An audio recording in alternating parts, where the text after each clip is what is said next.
noticed you and Torgal had gone off somewhere. Take him for a walk, did you? You could say that.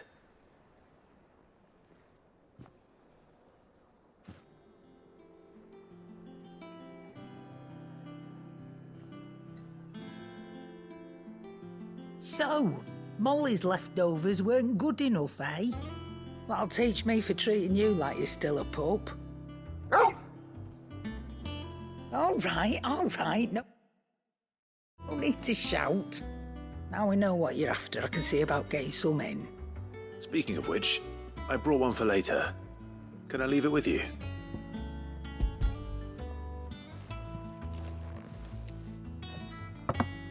You can, aye. I'm nice like that.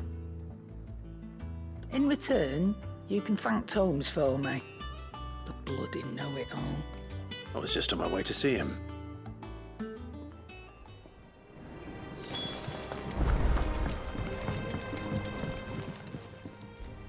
Sorry for the wait, but hopefully he'll agree it was worth it. You learned something about that sword then? I did better than that.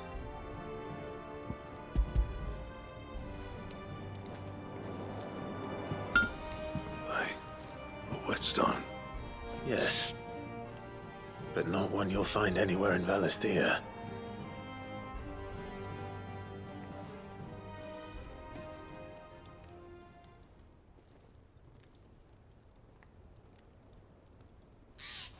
No wonder I couldn't get the same finish on the grinding wheel.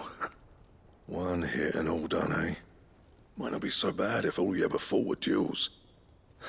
Good luck on the battlefield. Your second opponent would be your last, no matter how good you were.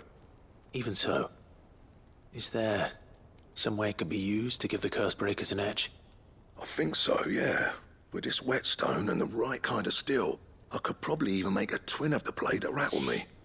But there'd be no replacing this little rock once I worn it down to a sliver. I reckon we get a dozen swords from it, if that. Swords that the Cursebreakers wouldn't know how to wield properly, and that would see them through a single fire piece. Nah, no point trying to copy that thing. Be about as much use as a wax anvil. But finishing our blades with a whetstone this fine, now that's something to consider. And what's finer than fallen masonry, eh? Or more hard-wearing, for that matter. Just imagine it. Good Valisthean steel with an edge as sharp as any found in the Outer Isles. I won't make a copy, nah. I'll make something much better. I'm sure the Cursebreakers will be delighted. Just don't push yourself too hard. Don't you worry about me, sunshine. I've been working day and night since I was half your age, and I'll still be here when you're long gone. Hey, thanks, Clive. I mean it. I owe you one, August too. It's good to know someone's looking out for me. He'll be happy to hear you said that. And I'll see that my debt to you's paid. First new blade I make's got your name on it. You come and find me when you've got the materials. All right. I will.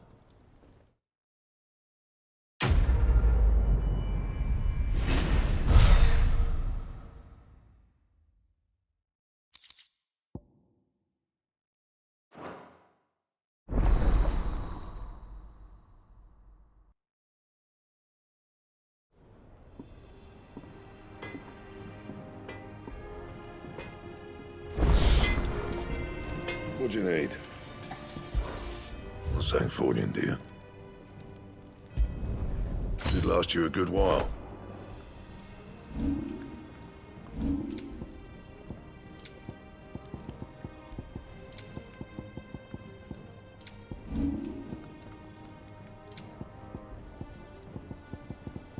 That it? Fine.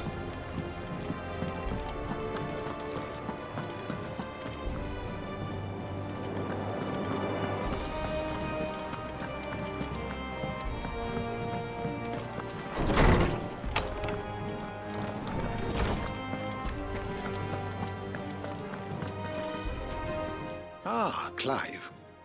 Were you able to locate your quarry? We were indeed, Lawsman. You pointed us in exactly the right direction. And Torgal's been a very happy hound ever since. Very good, very good. Lady Karen sends her thanks, by the way, for your part in solving the mystery. Ah. But that reminds me. After your last visit, I found myself pondering Torgal's talents. Do you recall our conversation concerning Lady Jill's role in Torgal's transformation? About how she somehow woke the power within him. Precisely that. A reasonable conclusion, I thought, but one which raised certain questions in my mind. You see, the Fenrir of legend served Shiva and Shiva alone, and while the powers attributed to him are certainly impressive, the records imply they are somewhat different in nature to those you described Torgal as having used. What are you suggesting? That Torgal may be the beneficiary of more than one icon's power. Consider that in addition to Lady Jill, he has served as a loyal companion to you, your brother, and even the late Cid. In short, the icons hitherto near at hand, or should I say at paw, have been diverse and plenty, and that number has only grown as the realm's dominance have fallen to your sword. One can but speculate as to how all of this has affected Torgal. He has seemed more fierce of late. And if I am not mistaken, he will grow fiercer still. We are fortunate indeed to be able to count him amongst our allies and not our adversaries. Oh, he's more than an ally. He's a friend.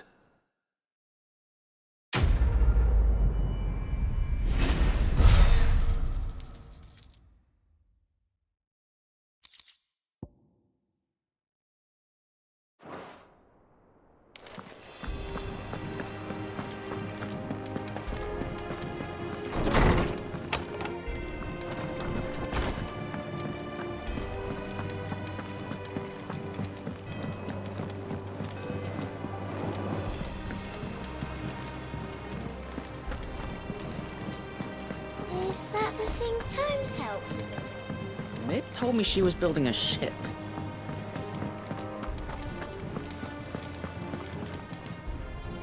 Goat. Still alive, I see. So Lady Karen accepted the ruby. Ah, about that. I tried my best, but she was just too stubborn to take it. She threw it right back in my face, in fact, and told me I could stick my stupid stone where the sun don't shine. Karen refused payment. I hope it wasn't something I said. I'm sure you were as tactful as ever. Let me see what I can do. Oh, wonderful. I hope you have better luck than I did.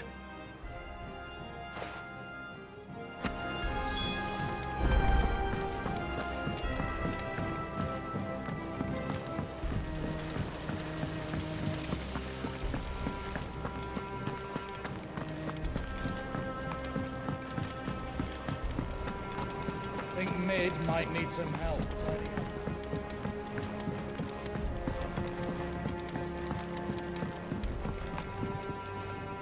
All right there, Sid? How's that hunt for the bomb ash going? I have it here.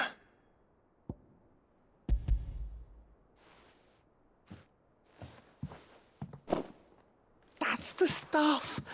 And plenty of it, too. Enough to keep the Olympic bubbling away for a good old while. You're a gent, Sid. Let nothing say otherwise. Right then, let's get this contraption up and running.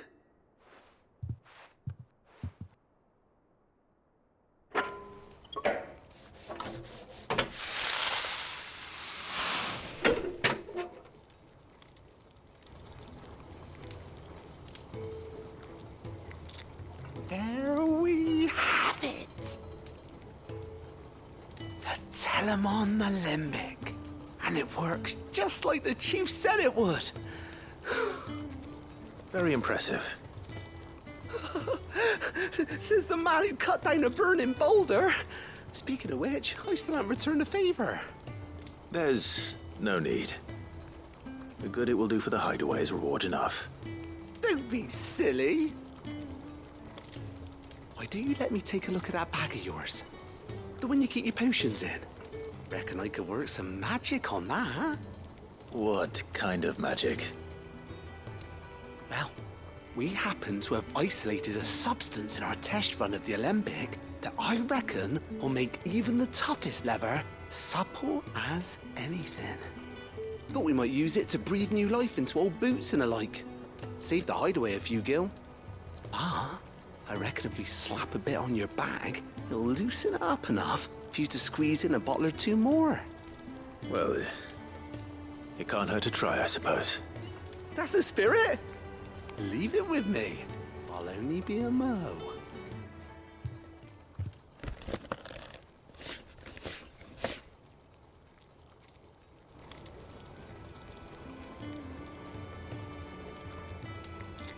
Well, what do you reckon? It certainly feels more flexible. Right? Told you. Thank you. I think. No. Thank you for supporting Mid and the rest of us in our endeavors. Without you, we'd never have been able to discover wonders like that stuff I rubbed on your bag. And I'm telling you, there's plenty more where that came from.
Lady Karen, Goad tells me you weren't happy with our offer.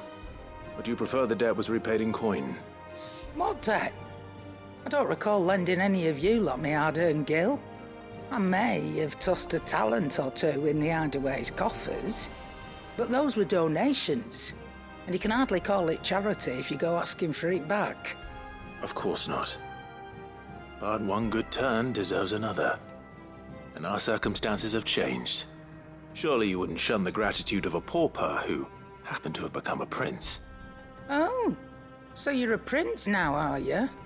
Fine. But I'm selling it and taking what I'm owed, then you're getting the rest whether you like it or not.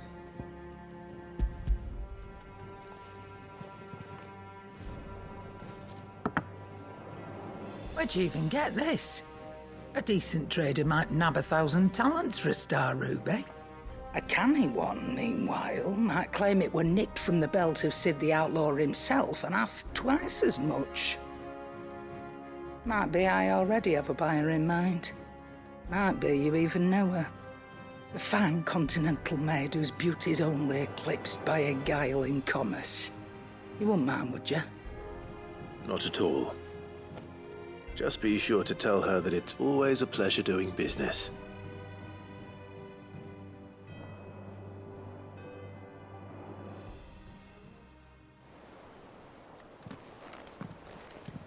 I hear you ended up delivering all 3 stones.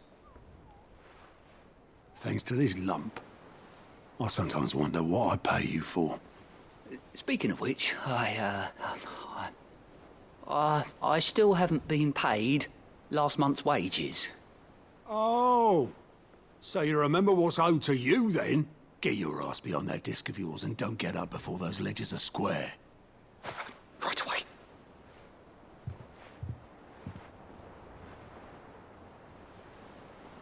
I've seen that before. Yeah. Plenty of times. It was the only goblet Sid ever used. Either out of habit, or because the filthy sod couldn't be bothered to find a clean one.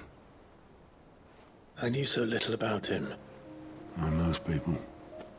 Martha and the Dame both seem to have fond memories of him.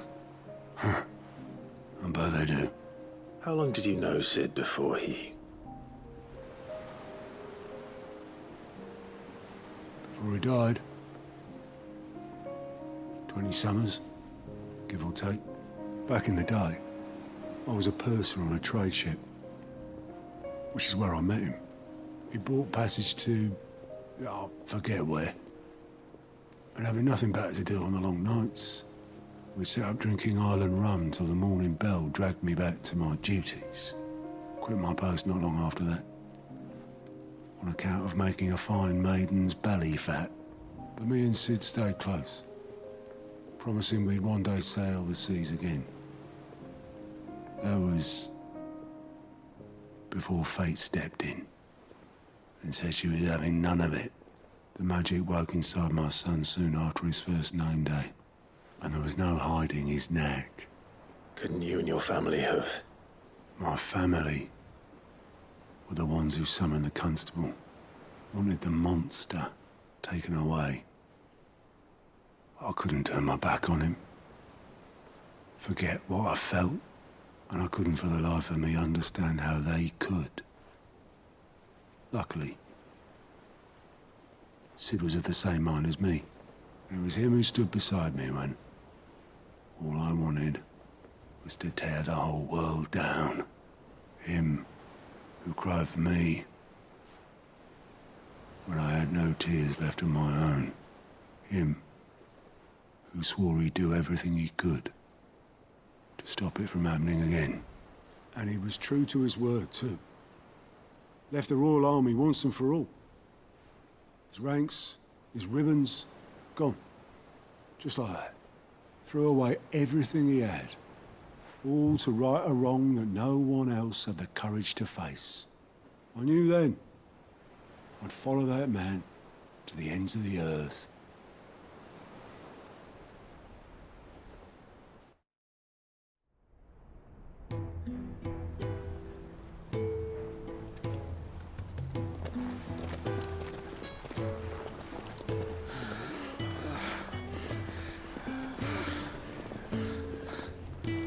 He was always too clever for his own good, was Sid. Saw the world for what it really was, while the rest of us were content to go along with the lie we were shown. And it can't have been easy, bearing that burden alone.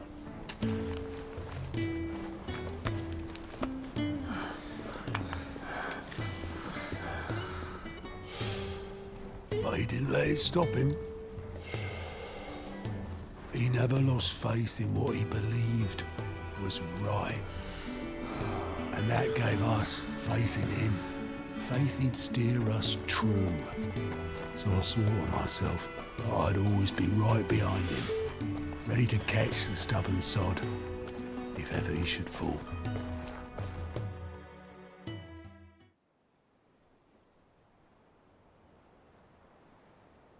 But I couldn't even do that.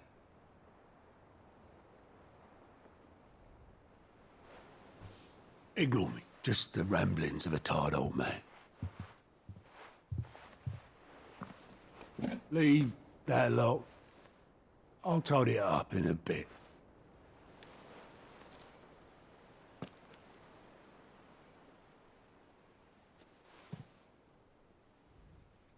This is Sid's handwriting.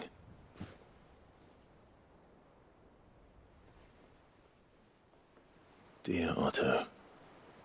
I may be drunk, but I wanted you to know this place would be fucked without you. Love you, you grumpy old sod.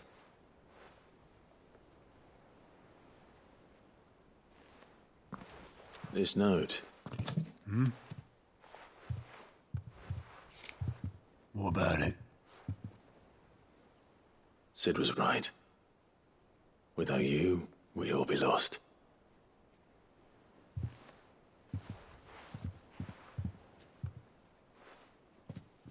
He should have bloody well said so then.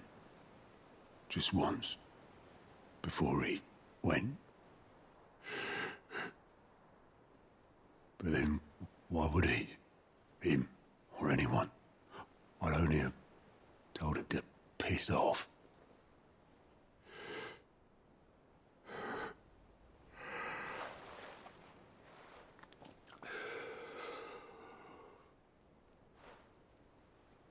You're wrong, though. Both of you. It was never just me keeping the hideaway afloat. It was all of us. I just shoved people in the right direction, and I barely seem to be able to do that anymore.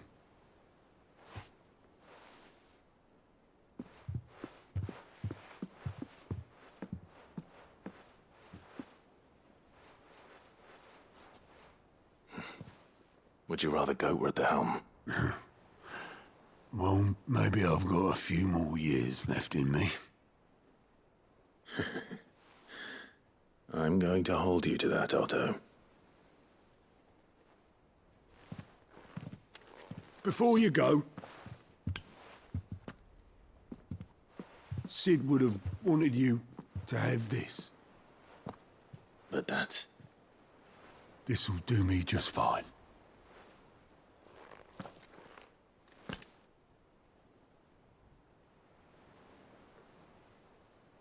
Thanks for the ray of sunshine. I'll see if I can't pay you back. Already have.